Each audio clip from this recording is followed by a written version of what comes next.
1,70,000 కోట్ల రూపాయలు ఈరోజు తెలంగాణ రైతాంగానికి ఖర్చు పెట్టినమని నేను ధైర్యంగా ఈరోజు చెప్పదలుచుకున్నా. మిత్రులారా, 25,35,000 మంది రైతులకు 20,617 కోట్ల రూపాయలు 2 లక్షల వరకు రైతు రుణమాఫీ చేసిన ప్రభుత్వం మన ప్రభుత్వం. 30 నెలల్లో రైతులకు ఉచిత కరెంటు కోసం ప్రతి నెల 1000 కోట్లు 30,000 కోట్ల రూపాయలు రైతుల కోసం ఉచిత కరెంటు చెల్లించిన ప్రభుత్వం కాంగ్రెస్ ప్రభుత్వం. ఇంతకుముందే మిత్రుడు బట్టి విక్రమార్క గారు ఒక మాట చెప్పారు. ఆనాడు ఎన్నికల్లో దుర్మార్గులు విష ప్రచారం, తప్పుడు ప్రచారం, కాంగ్రెస్ వస్తే కరెంటు ఉండదన్నారు. ఇవాళ కల్వకుంట్లలో నేను అడుగుతున్నా, కరెంటు వైరు పట్టుకో కాకిలాక మాడి మసైపోతావా లేదా నేను చూస్తా. అది రాత్రైనా పొద్దునైనా ఎప్పుడైనా ఉచిత కరెంటు మా పేటెంట్.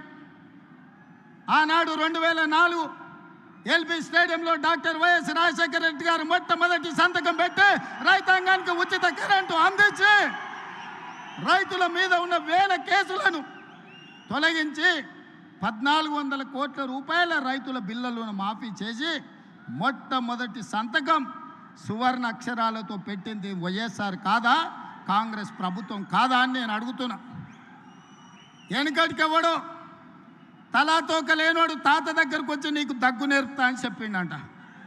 తాత వాడిని చూసి సుట్ట చేతికిచ్చినాడు. ఈ సుట్ట పిలిచిరా ఒకసారి పిల్లగాని. సుట్ట పిలిచి కళ్ళు తిరిగి బోర్ల బొక్కలు పడ్డాడంట. అట్లనే ఉచిత కరెంటు గురించి ఈరోజు కేసీఆర్ వాళ్ళ బంట్రోతులు వచ్చి మనకానే చెప్పేది. 10 ఏళ్ళు ఉచిత కరెంట్ ఇచ్చి రైతులను ఆదుకున్న కాంగ్రెస్కు ఉచిత కరెంటు పేటెంట్ రైట్ అయితే మనల్ని కాదని దాన్ని కొట్టేద్దామని చూసారు. ఇవాళ అందుకే ఉచిత కరెంటుతో పాటు రైతులు పండించిన పంట 500 బోనస్ కింద 3,500 కోట్లు, రైతు బీమా కింద 1,000 కోట్ల రూపాయలు, ఇలా చెప్పుకుంటూ వెళ్తే రైతులను ప్రతి సందర్భంలో కష్టం వచ్చినా నష్టం వచ్చినా రైతు బాగుంటేనే ఎద్దేడ్చిన వ్యవసాయం, రైతేడ్చిన రాజ్యము బాగుండదని పెద్దలు ఎట్లయితే చెప్పినరో రైతు కళ్ళల్లో ఆనందం చూడాలి. ఆ రైతుల ఆనందమే మా ఆశీర్వాదము.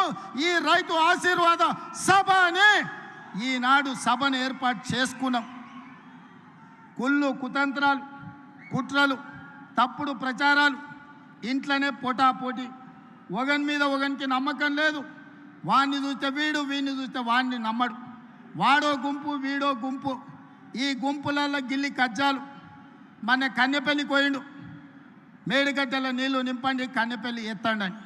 అరే బుర్రత కూడా, ఒకవేళ మేడిగడ్డల గేట్లు దించి నీళ్లు నిలబెడితే మేడిగడ్డ ఇప్పటికే కుంగిపోయింది. రేపు తెగిపోతే భద్రాచలం రాముడే ఉండర్రా, 44 ఊర్లు ఖమ్మం జిల్లాలో కొట్టుకోపోతే దుర్మార్గుడా. నీ లుచ్చ రాజకీయాల కోసం మేడిగడ్డ నింపాలి, భద్రాచలం కొట్టుకుపోయేటట్టు చెయ్యాలని అని అడిగితే నోట్లో మాట లేదు. తెల్లారే వాళ్ళ బావ వచ్చిండు. ఇక ఈ బావ బామ్మార్దులు